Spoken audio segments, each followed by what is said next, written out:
Bonjour, toujours dans le chapitre 1 sur les anomalies et les pathologies oculaires, le module 2 va concerner le fonctionnement du système visuel.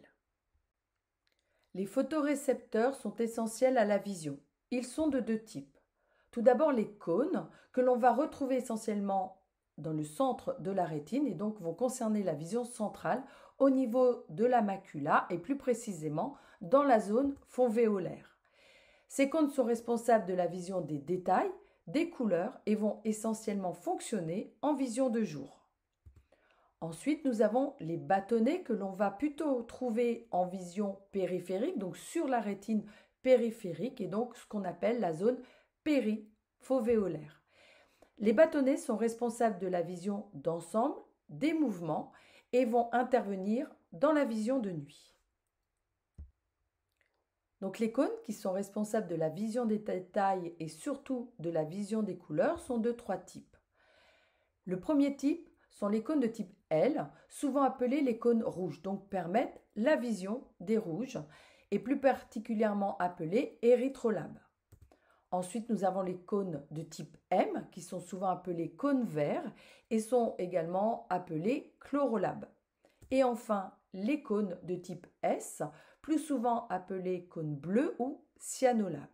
Ces trois types de cônes vont permettre donc de pouvoir voir trois types de longueurs d'onde. Ces longueurs d'onde vont se croiser et c'est ce qui va nous permettre de voir tout le spectre de la lumière du jour entre 400 et 750 nanomètres. Les bâtonnets, quant à eux, ne voient absolument pas les couleurs. Cependant, ils ont une grande sensibilité à la luminosité et c'est pour ça qu'ils vont permettre la vision scotopique, c'est-à-dire la vision de nuit ou en très faible luminosité. Et au-delà de 100 candela au mètre carré, ils vont être saturés, ne vont plus transmettre d'informations et dans ces cas-là, ce sont les cônes qui vont prendre le relais. Leur répartition dans la rétine est très inégale, c'est-à-dire qu'au centre de la fovéola, il n'y en a aucun, il n'y a que des cônes. Ils apparaissent à la limite de la fovéola et ils ont une densité maximale pour une excentricité de 20 degrés à peu près. Et ensuite, leur densité va diminuer lentement lorsque l'on va vers la périphérie. Alors, même s'ils ne voient pas les couleurs, et d'ailleurs, quand vous regardez la nuit, vous avez l'impression effectivement que tout est de même couleur dans les gris. Cependant, ils sont très importants dans la vision des mouvements, c'est-à-dire que si vous conduisez et qu'un objet apparaît dans votre champ périphérique et que vous appuyez sur le frein avant même d'avoir pris conscience qu'il y a quelque chose, un danger qui arrivait, c'est grâce aux bâtonnets qui vont effectivement être très sensibles à la vision des mouvements. Alors jusque-là, nous avons vu toutes les parties de l'œil qui permettent de transformer un signal lumineux arrivant sur la rétine. Cette rétine va transformer ce signal lumineux en un flux nerveux. Mais ensuite, comment tout ça est transmis jusqu'au cerveau? Grâce aux voies et au centre visuel. Nous avons déjà le nerf optique, donc nous avons deux nerfs optiques puisque nous avons deux yeux. Ces deux nerfs optiques vont partir donc de l'œil et vont se réunir pour former le chiasma. Le chiasma, c'est une sorte de X allongé dans lequel 70% des fibres du nerf optique vont se croiser et 30% vont rester directs, c'est-à-dire qu'ils ne vont pas changer de côté. C'est en sorte une sécurité du système visuel, c'est-à-dire que si un problème arrive, par exemple au niveau du chiasma, une tumeur ou une compression, malgré tout, une partie de la vision de l'œil droit et de l'œil gauche vont permettre d'aller jusqu'au cerveau grâce à cet entrecroisement des fibres du nerf optique. Ensuite, nous allons retrouver le corps genouillé, les corps genouillés latéraux. Ce sont des zones de jonction et des zones de démultiplication en fait des fibres qui vont ensuite se transformer en radiation optique et celles-ci vont arriver jusqu'au cortex visuel. Et c'est dans le cortex visuel que l'image va commencer à être reconstituée à partir des influx nerveux et donc va nous permettre d'avoir une image cohérente du monde qui nous entoure. Revenons maintenant à la partie extérieure de l'œil avec les paupières. Les paupières ont un grand rôle. Déjà, elles ont un rôle de répartition des larmes au niveau de la cornée. Elles ont un rôle aussi de protection, c'est-à-dire qu'elles vont empêcher les corps étrangers d'entrer dans l'œil et elles vont également protéger la rétine contre l'éblouissement et les cils qui sont en bordure des paupières vont permettre de protéger contre les poussières. Alors, la fermeture et l'ouverture des paupières peut être volontaire, on peut décider de fermer les paupières, ou alors de façon réflexe en cas d'un objet qui veut arriver dans l'œil ou en cas de forte luminosité, les paupières vont se fermer automatiquement. La paupière supérieure est la plus mobile, c'est-à-dire qu'elle va avoir un mouvement principalement vertical. Et la paupière inférieure est beaucoup moins mobile et en fait le fait qu'elle se fasse un peu écraser par la paupière supérieure, elle va avoir un mouvement essentiellement horizontal. Et ensuite, on nomme canthus, interne ou externe, l'extrémité de ces structures, c'est-à-dire la jonction entre les paupières inférieures et supérieures. À l'extérieur va s'appeler canthus externe et au niveau du nez va s'appeler canthus interne. Les larmes, qu'on appelle aussi film lacrymal, ont un rôle essentiel dans la vision, mais également dans l'oxygénation et l'hydratation de la cornée. Les larmes ne sont pas composées que d'eau. Elles sont composées de 3 couches. La première étant la couche mucinique, qui est en vert sur le schéma, qui permet en fait de lisser l'épithélium cornéen. Nous avons vu que l'épithélium cornéen, à sa surface, il y a une desquamation des cellules et donc cet épithélium cornéen n'est pas lisse et la couche mucinique va permettre en fait de lisser cet épithélium cornéen afin que la couche aqueuse puisse bien adhérer au niveau de la cornée, puisque c'est cette couche aqueuse qui va apporter essentiellement l'oxygène et les nutriments à la cornée. Et ensuite, en surface, il y a la couche lipidique. Donc, ce sont des lipides qui vont en fait avoir comme rôle de stabiliser aussi la couche aqueuse, mais également d'éviter une évaporation trop importante de cette couche aqueuse et donc afin que l'eau et donc l'oxygène restent le plus longtemps possible au niveau de la cornée. Les différentes couches de larmes vont être sécrétées par différentes glandes lacrymales. La couche aqueuse va être essentiellement sécrétée par la glande principale. Ensuite, la couche lipidique, on connaît plus la glande de mébomus et on peut en voir quand on se regarde de très très près dans un miroir. Au niveau de la paupière, au bord des paupières, on voit comme ça des pas des petits trous, mais en tout cas des petits renfoncements. Et en fait, ce sont les bords de la glande de mébomus. Donc, nous avons aussi également les cellules calciformes à mucus de Mans et de la crypte de Henle qui vont sécréter la couche mucinique des larmes. Les larmes sont un circuit ouvert, c'est-à-dire qu'effectivement, toutes ces glandes vont sécréter les différentes couches de larmes qui vont ensuite arriver au niveau de la cornée, vont être répartis grâce aux paupières et vont s'évacuer par les canalicules supérieures et inférieures et ensuite vont être transférés dans le nez. C'est d'ailleurs pour ça que quand on pleure, on a aussi le nez qui mouche parce que tout ça est relié. Ce sont ensuite les muscles oculomoteurs qui vont permettre aux yeux de bouger. On peut avoir des mouvements de version, c'est-à-dire que si on regarde vers la droite, les deux yeux vont aller vers la droite. Et des mouvements de vergence, comme la convergence, où les deux yeux vont aller en sens opposé, afin de pouvoir garder la fixation sur un point en vision de près. Tous ces mouvements des yeux sont dus à 6 muscles principaux. On a 4 muscles droits, ce sont le droit supérieur, le droit inférieur, le droit médian et le droit latéral, et 2 muscles obliques, l'oblique inférieur et l'oblique supérieur.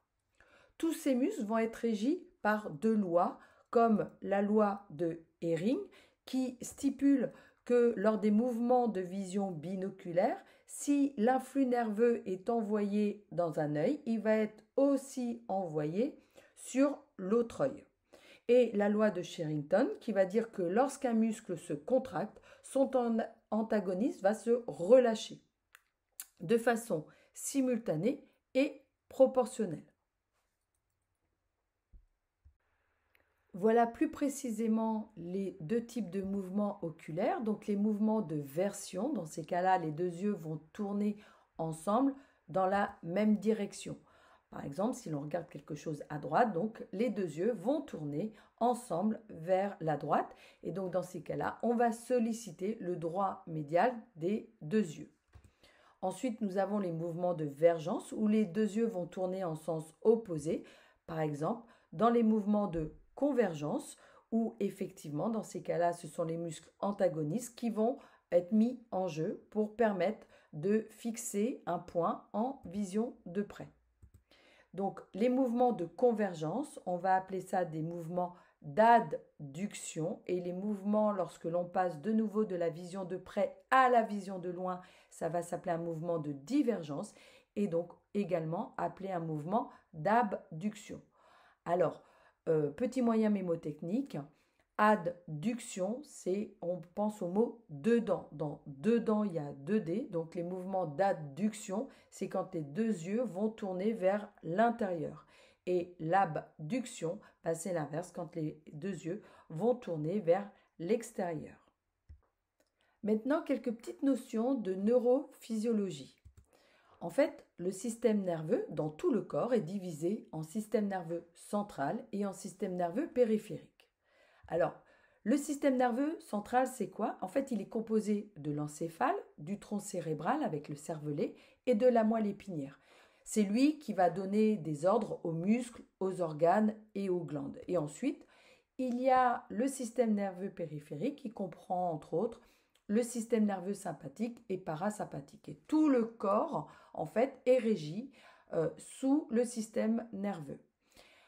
Lorsque l'on parle de nerfs, comme le nerf optique, par exemple, en fait, tous les nerfs sont composés d'un noyau, de dendrites, d'un axone, d'accord, et vont être reliés les uns aux autres.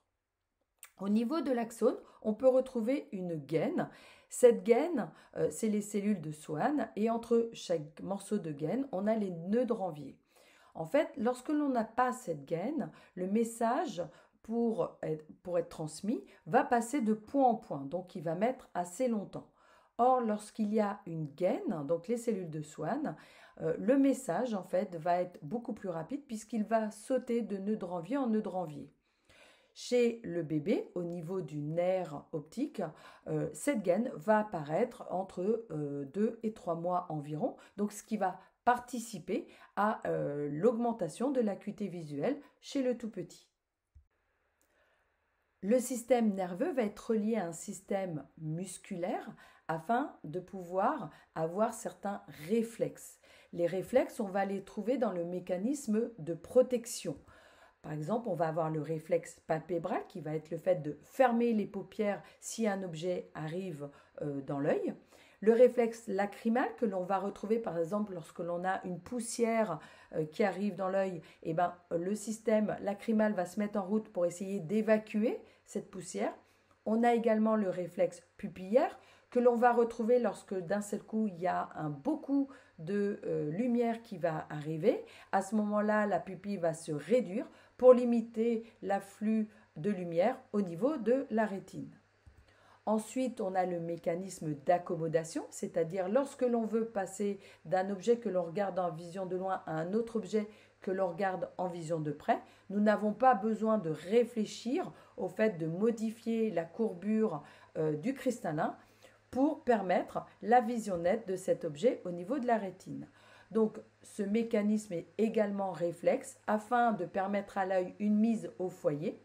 Cette mise au foyer pour la vision de près va être associée à un myosis, c'est-à-dire que lorsque l'on passe de la vision de loin à la vision de près, on va avoir une petite réduction de la taille de la pupille.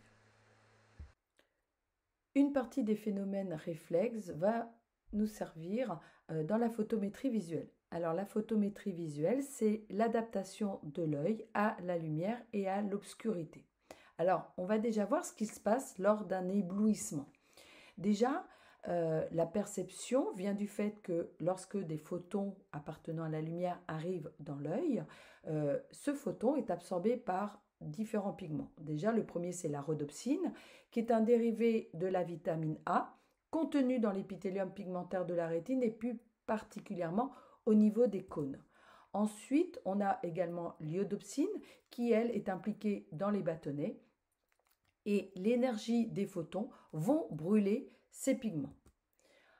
La quantité de pigments dans l'œil est limitée. Et donc, lorsque la quantité de lumière est trop importante, à ce moment-là, toute la rhodopsine va être brûlée. Et à ce moment-là, la régénération de cette rhodopsine ne va pas se faire assez rapidement. Et la rétine va être donc comme lavée de lumière. Et c'est l'éblouissement, une situation dans laquelle nous ne sommes plus capables de voir. Cette adaptation à la lumière et à l'obscurité va se faire aussi en fonction d'ambiances lumineuses. On va catégoriser ça en 3 ambiances lumineuses. La première, c'est la vision photopique ou pleine lumière, c'est-à-dire que c'est la lumière du jour et dans ces cas-là, il n'y a que l'action des cônes qui va être en jeu. Ensuite, nous avons la vision mésopique où la lumière est moyenne. Et dans ces cas-là, et les cônes et les bâtonnets vont être fonctionnels pendant cette ambiance lumineuse. Et enfin, la vision scotopique ou faible lumière, comme la vision de nuit. Dans ces cas-là, il n'y a plus de vision de détail, il n'y a plus de vision des couleurs, puisque ce ne sont que les bâtonnets qui vont rentrer en fonctionnement dans cette ambiance lumineuse. Nous avons 2 yeux, ce qui nous permet d'avoir une perception de l'espace assez large. On va appeler ça le champ visuel. Alors déjà, nous avons le champ visuel monoculaire.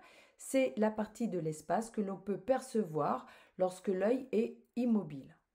Ensuite, on a le champ de regard. C'est la partie de l'espace que peut percevoir ce même œil, mais qui peut bouger avec toujours la tête immobile.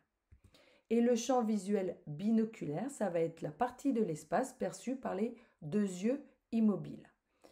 Ce champ visuel est d'environ 210 degrés à l'horizontale et 140 degrés dans le plan vertical. On a 60 degrés vers le haut et 80 degrés vers le bas. Si on reprend monoculairement le champ visuel de l'homme, il va avoir la forme de la monture Ray-Ban, la forme pilote. D'ailleurs, elle a été conçue de cette forme-là parce qu'elle devait protéger tout le champ visuel des pilotes de chasse pendant la Seconde Guerre mondiale.